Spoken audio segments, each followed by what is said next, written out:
Hello everyone, my name is Zach and welcome to On Cash Flow, where I help you become a master of your own cash flow. Now let's get started. Every year, the Federal Reserve releases a study known as the Economic Well-Being of U.S. Households. And the most recent one was released in May of 2022, and it is meant to cover 2021. The one that was released in May of 2022, the most recent one, is the one that we are going to be talking about. And this report is 98 pages long. Apparently, they've been doing this since only 2013. In the grand scheme of things, this report is actually pretty new. This is the one that you're often going to hear quoted in the media and things like that, where it's like, shocking financial statistics about Americans that you won't believe. This many people can't even cover a $400 emergency expense. And the funny part is that that's exactly what we're going to be covering in this video today.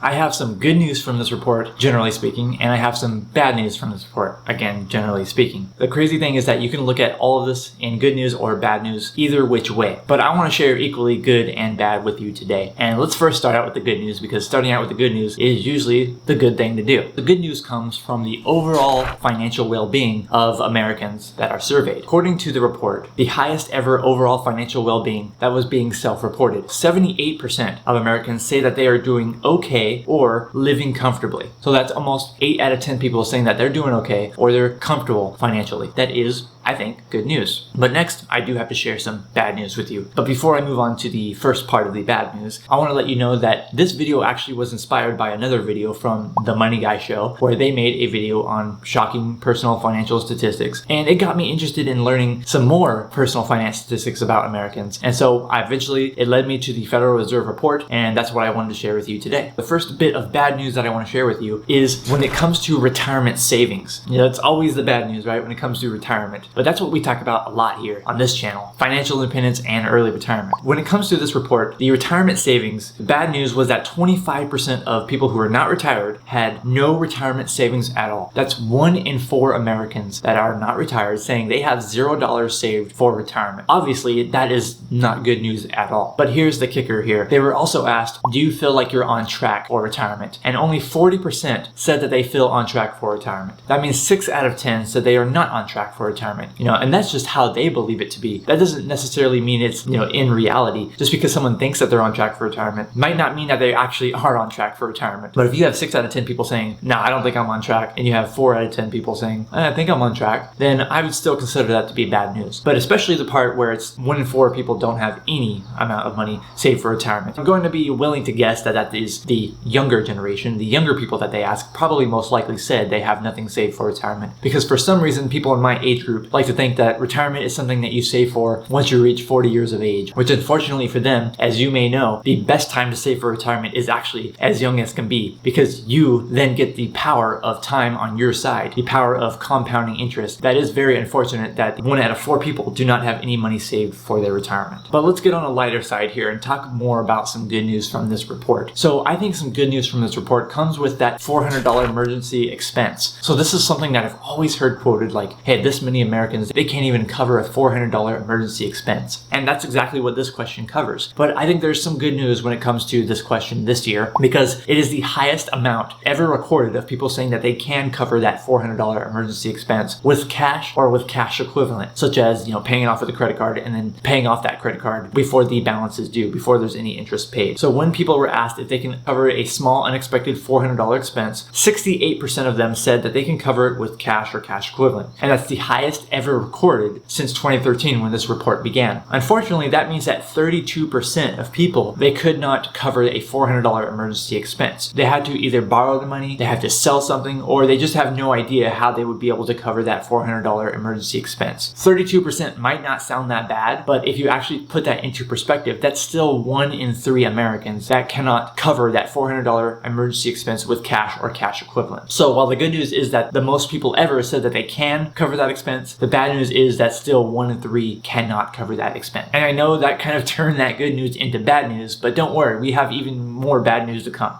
But before we move on to the even worse news, I want to know from you in the comments below. Are there any kind of statistics or any personal finance stats that you know of that are not included in this video that you want to share? I'm really curious to know. I really like to learn more about all this kind of like general, broad, macroeconomic, personal finance statistics. I'm really interested in that. So if you have any, please share it in the comments below. As promised, let's get on to some more bad news. And the more bad news has to do with student loan debt. As you and I both know, America in general is a country that is loaded with student loan debt. And according to this report, the median outstanding debt for student loans was between $20,000 and $25,000. So half of all people had loans less than that, and half had more than that. Now here's some crazy stuff right here. 10% of people with outstanding student loans had over $100,000 of student loan debt. Now that's a lot. 25% had outstanding student loans over $50,000. That's still a lot. But then you can go back and look and say 26%, nearly the same amount of over $50,000, had loans that are less than $10,000. So is that good? I mean, it's not crazy, right? Less than $10,000. I think that's doable in most circumstances. No matter how you spin it here, we can say that a lot of Americans that went to college have outstanding student loan debt. It's probably very detrimental to most of their financial situations. It's probably not making it easy for them to,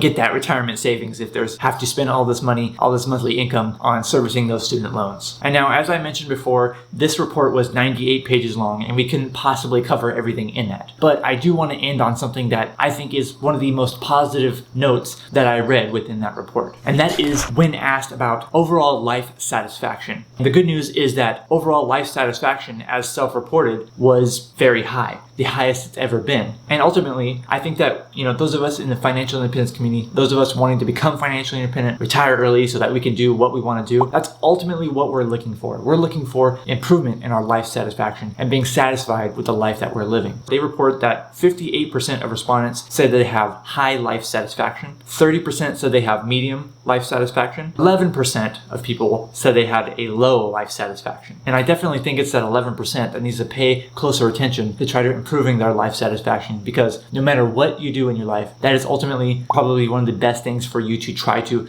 improve every single day. How satisfied you are with your current situation, or try to change your current situation so that you can be more satisfied. As I mentioned earlier, I watched the video from the Money Guy show and it really got me interested in researching some of these personal finance statistics. If you're interested in watching the video that the Money Guy show made, I'm going to put it in a link in the description below. I'm going to put a link in the pinned comment below, and also it's going to pop up on the screen right after I get off the screen. Thank you so much for watching this video. I'm Zach from OnCashFlow.com, and I hope to see you next time.